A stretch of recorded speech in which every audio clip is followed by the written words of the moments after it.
Chers frères et sœurs, chers amis de l'Action familiale, la parole de Dieu ce matin nous éclaire sur la façon dont l'Action familiale a été prophétique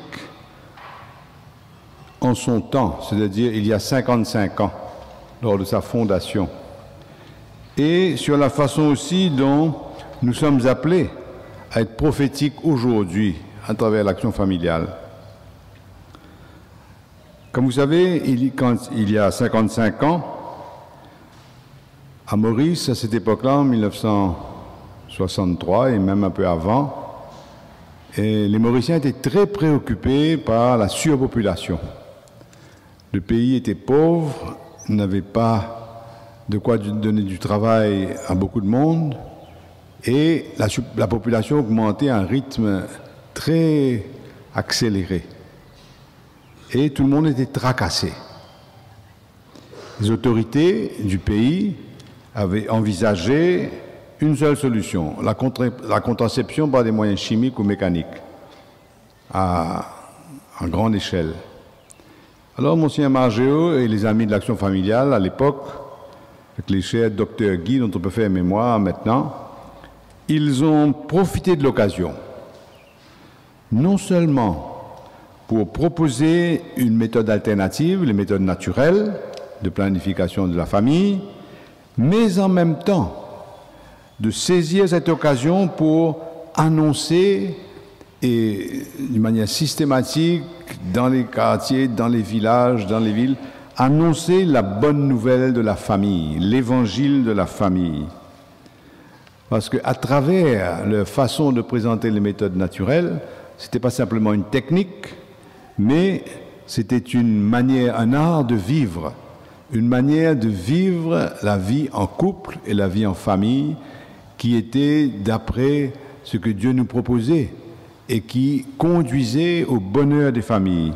Ils ont beaucoup travaillé à ce dialogue nécessaire entre époux pour mettre en œuvre les méthodes naturelles, travailler aussi beaucoup pour le respect des différences entre l'homme et la femme dans la famille, dans la sexualité, par une façon aussi d'assumer ensemble la responsabilité parentale, c'est-à-dire de décider ensemble quelle serait la taille, la grandeur de leur famille, combien d'enfants ils devaient avoir, et aussi par une redécouverte de la beauté de la sexualité, vécue comme une expression de l'amour humain fidèle, stable.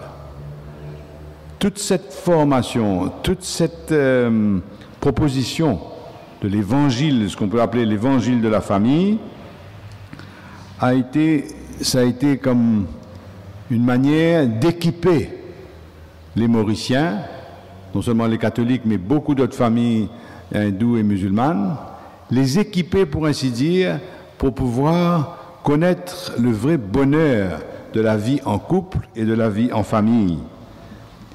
Équipés pour la vie en ce monde, mais aussi pour la vie éternelle, un peu comme les vierges sages, les jeunes filles sages, les prévoyantes. Elles se sont équipées pour pouvoir tenir longtemps. Mais de la même manière, l'Action familiale a équipé des couples pour qu'ils puissent vivre une vie dans la durée qui soit épanouissante, qui soit, comment dire, fulfilling humainement, ça leur donne un vrai bonheur. Alors, Monseigneur Margéo a été prophète, enfin, pas seulement lui, mais avec l'Action familiale, l'équipe de l'Action familiale de l'époque, a été prophète aussi dans le sens suivant. Ce qu'il proposait n'était aller à contre-courant des convictions de beaucoup de personnes dans les instances internationales comme ici, parmi les autorités politiques. Il n'a pas eu peur d'aller à contre-courant. Et il a cru que ce qui paraissait faible, on disait toujours c'est beaucoup plus sûr d'avoir les méthodes chimiques ou mécaniques et les méthodes naturelles ne sont pas fiables. Il a cru que cette apparente faiblesse était en fait une grande force, la force de Dieu qui se manifeste dans la droiture et dans l'engagement des personnes, même des personnes apparemment faibles. Si on veut construire quelque chose, on ne peut pas se baser simplement sur des moyens matériels. Il faut que des personnes soient convaincues et portent ce qu'elles vivent comme quelque chose de précieux qu'ils peuvent partager avec d'autres. Tout le monde disait que c'était une folie, mais Monseigneur Margéo et l'équipe de l'Action familiale ont cru que dans cette apparente folie, il y avait une grande sagesse, la sagesse de Dieu qui se révélait à ce moment-là, mais qui continue aussi à se révéler jusqu'aujourd'hui. Parce qu'aujourd'hui encore, nous aussi, on voit bien, on prend conscience de la façon dont la famille est battue en brèche, non seulement dans notre pays, dans beaucoup de pays.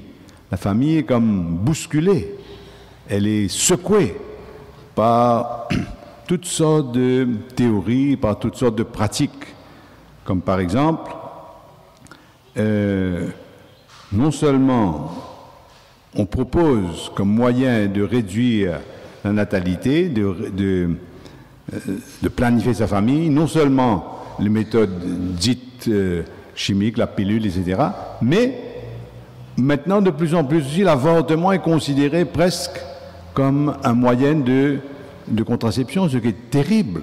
On est arrivé à là.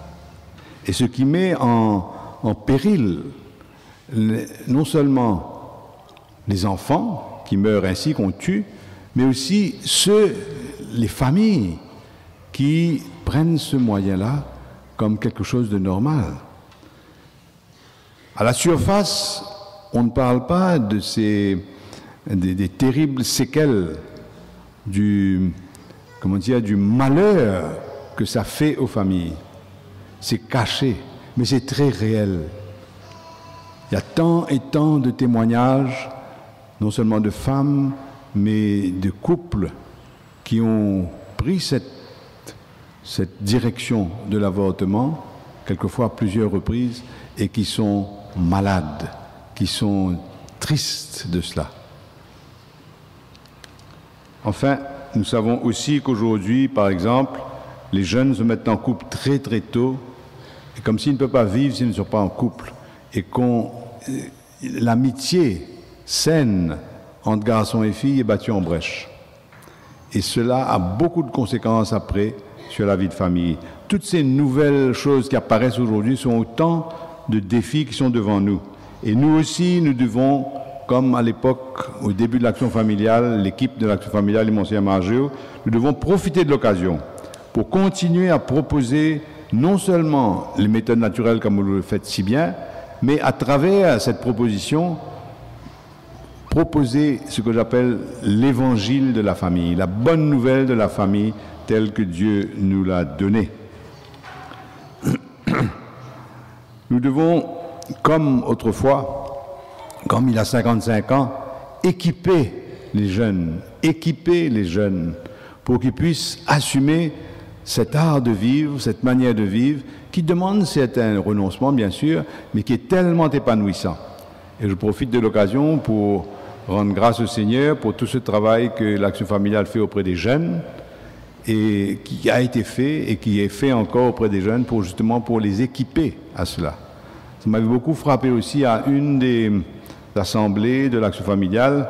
Il y avait, je me rappelle, des petits sketchs qui avaient été faits pour promouvoir chez les enfants, même tout jeunes, des valeurs qui comptent plus tard dans la vie de famille, dans la vie de couple. Comme par exemple, savoir se respecter, savoir se rendre service, savoir attendre, ne pas avoir tout de suite. Ça m'avait beaucoup frappé. Comment, depuis un âge petit, depuis la petite enfance, les jeunes, les enfants peuvent être initiés à ces valeurs qui les font tenir dans la vie familiale plus tard. Comme à l'époque aussi de l'action familiale de Monseigneur Margéo, nous devons être prophètes, nous aussi, et ne pas hésiter à proposer quelque chose qui semble aller à contre-courant. Mais il y a beaucoup d'indices aujourd'hui que ces méthodes-là correspondent mieux aux aspirations de personnes, pas seulement des croyants, pas seulement des catholiques, mais de beaucoup d'autres personnes, qu'elles soient dans une autre grande religion ou qu'elles n'aient pas de religion du tout. Alors, croyons dans ce que nous proposons et n'hésitons pas à continuer à proposer quelque chose qui apparaît fragile, qui apparaît une folie, mais qui en fait est une source de salut et de bonheur pour beaucoup de personnes. Merci.